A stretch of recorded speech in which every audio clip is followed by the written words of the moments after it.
Hey guys, I've got a fairly simple canning recipe for you that I like to use. It's called Zucchini Pineapple.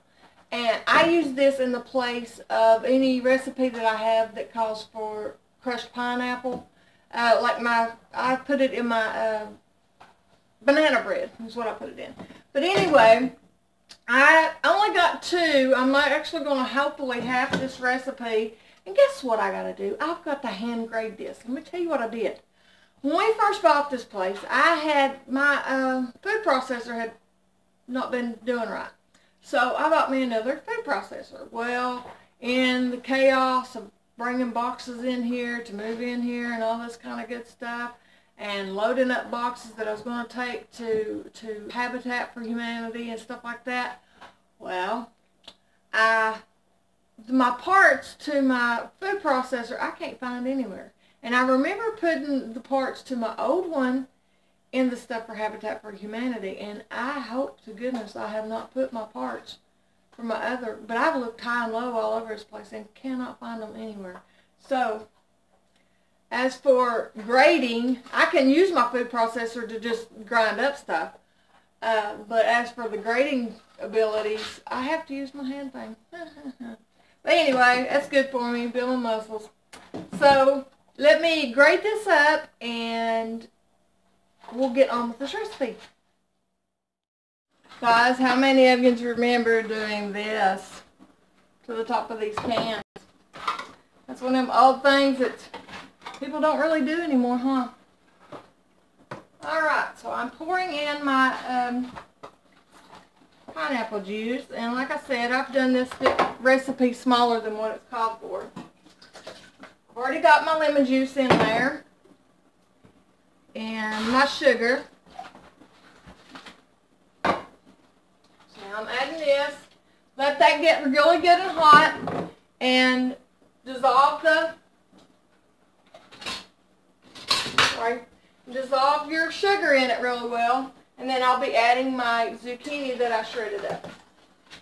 You know, guys, we are so blessed to have the conveniences that we do, food processors and stuff now. Doing that, you know, my hands and stuff, no more than I did. Can you imagine our grandparents, how they done their whole garden, grading it in ways like this?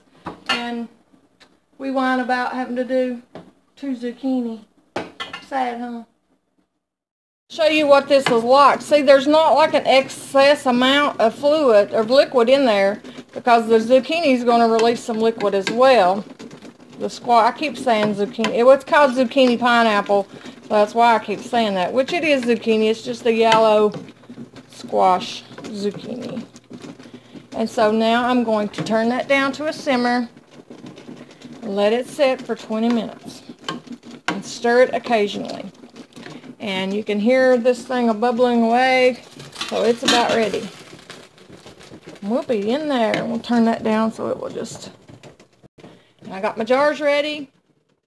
Hey guys, this is a little off the subject, but I wanted to add this in here just because if anybody does this recipe, and anybody out there that may like to feed deer, this is a good thing to save. I made me a deer feeder last year. It takes a 5-gallon bucket, one of these, and a few other little things. I'll try to find the link and put it at the bottom. But anybody that likes to feed deers, if you do this recipe, save your can. Okay, guys, I got that good and hot and all.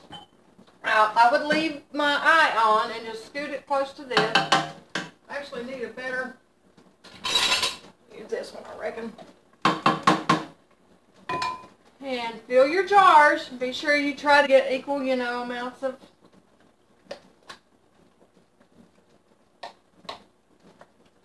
I will spare you me filling all of these. But there's the idea. Get all your jars filled up. I don't know how many I'll get out of this. I went ahead and washed up 6. I'm feeling like 4 might get it though. We'll see. Alright, we'll get them all filled up and then we'll put them in. Okay guys, I ended up with 4. I'm wiping my rings off, a little bit of vinegar just to get all the stickiness off or anything that may have been on there. Have my lid sanitized, putting them on, so I've got 4 of these bad boys. I wanted to tell you something else, guys. For some of you you folks that maybe would like to can, but you don't really have the whole canning set up and everything, especially if you're going to do a small scale type canning. When I mentioned earlier, I'll get this thing out now. Whoop, whoop, whoop, whoop, whoop. Well,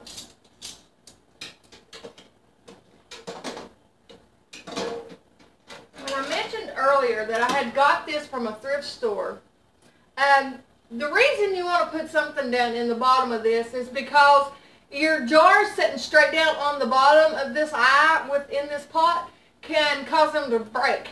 So you need something down in there. But I'll tell you something I used to do with this very thing before I found that at the thrift store. I used to stick a pie pan and make it fit down in there and put it down in there before I put my jars in there.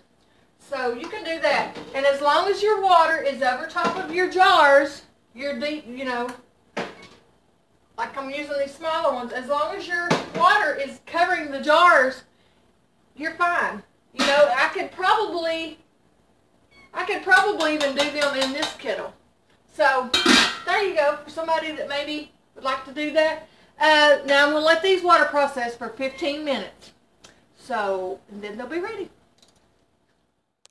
Alright guys, they should be, or they are done. I'm going to actually scoot this over here, make it a little easier.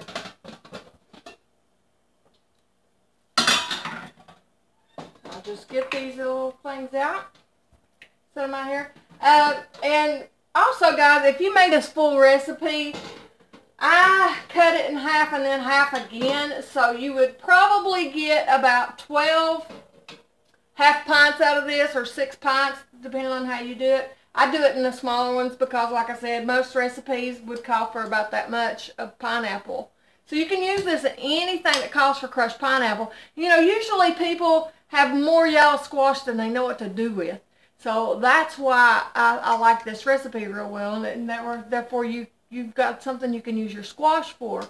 I didn't raise squash this year. I only raise squash ever so often, because 9 times out of 10, there's people begging you to take yellow squash. And so that's what I do. I generally just wait till somebody says, hey, please take some of this squash. It's going to go bad. And I get some enough to do what I need to do here. Anyway, guys, thank you. I ask you, if you like this video, to give me a thumbs up. If you haven't subscribed, to subscribe. And if you ever try this, give me your opinion of it. I'd love to hear what you think about it, because it's a great, simple little recipe that will come in handy with all that extra squash everybody's got. So God bless you guys. See you next time.